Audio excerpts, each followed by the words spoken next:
Hello everyone, আসসালামু আলাইকুম। I am মেহানি। So আজকে আমি আপনাদের সাথে যে ভিডিওটা শেয়ার করতে যাচ্ছি সেটা হচ্ছে কুষ্টিয়ার ভাইরাল পোড়া রুটি আর মালাই চা। সো এইটা কিন্তু এখন শুধু কুষ্টিয়াতেই পাওয়া যাচ্ছে না, এটা মিরপুরেও পাওয়া যাচ্ছে। তো আমরা এই ভাইরাল পোড়া রুটি আর মালাই চা খাওয়ার জন্য আজকে চলে গিয়েছিলাম মিরপুরে। তো সেই ভাইরাল দোকানের নাম হচ্ছে তোমার আমার মুহূর্ত। আমরা যখন এই তোমার আমার মুহূর্তের দোকান পৌঁছে গেলাম, তারপর লাইন, আমাদের লাইন ছিল 107।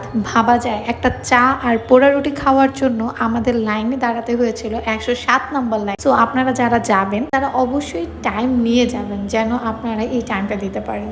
মালাই চা খেতে গিয়ে কিন্তু আমরা মালাই চাই পাইনি, আমরা পেয়েছিলাম রসমালাই চা আর দুধ চা, যেটার দুধ চার প্রাইস হচ্ছে 50 টাকা আর রসমালাই চার প্রাইসটা ছিল 80 টাকা করে। সো আমরা যেহেতু মালাই চা পাইনি, তো আমরা রসমালাই চাটা অর্ডার করে ফেললাম। কত করে ফুল? সো অর্ডার দিয়ে আসার পরে আমি বসে রইলাম, আমার অর্ডারের অপেক্ষা করছিলাম। এই টাইমটাতে আমি আর সিজন একটু স্ন্যাপ করতেছিলাম, যেহেতু আমাদের এই টাইমে কোনো কাজ নেই, সবাই বসেই ছিল। এখানে কিন্তু অনেক ভিড় ছিল। আমরা যেই টাইমটাতে গিয়েছিলাম ওই টাইমটাতে 90 নাম্বার চলতেছিল আর আমাদের নাম্বার ছিল 107। সো বেশি যেহেতু ডিফারেন্স ছিল না, সেহেতু আসলে আমরা অর্ডারটা করি না, হলে আসলে এতক্ষণ বসে থাকাটা একটু প্রবলেম। এত দূরে এখান থেকে যাওয়ার পরে এতক্ষণ ওয়েট করাটাও ভালো লাগতেছিল না অফিস শেষ করে। সো এই তো আমাদেরটা বানানো হচ্ছে।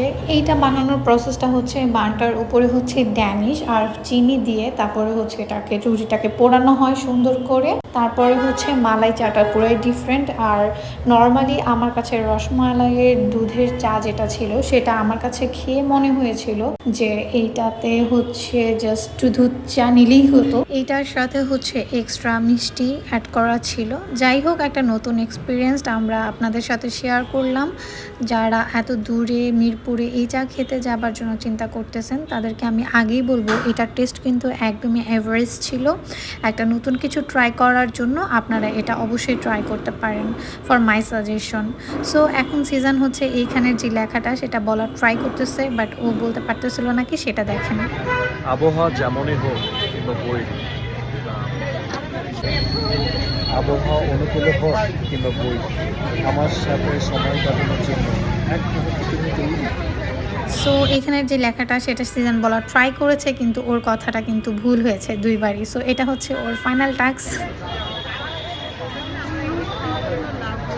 শোনো, আবহাওয়া অনুকূলে হোক কিংবা বই, আমার সাথে এক মুহূর্ত কাটানোর জন্য তুমি কি সবসময় তৈরি?